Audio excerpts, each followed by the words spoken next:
We just came back from church. We're currently at Modena. This is where we're at.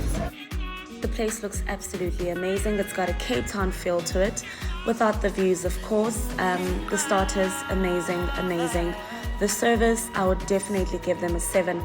Although, if you ask for Mike, you'd probably want to give him a 10. Happy Sunday!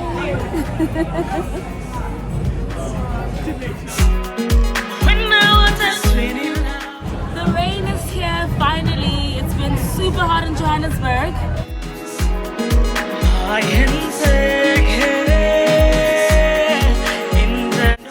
In all honesty, their food is great. I was a little disappointed though with their pizza, especially considering that it's an Italian place.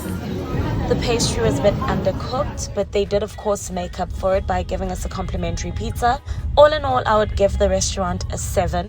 It's definitely a place to try out. It's perfect for a beautiful Sunday.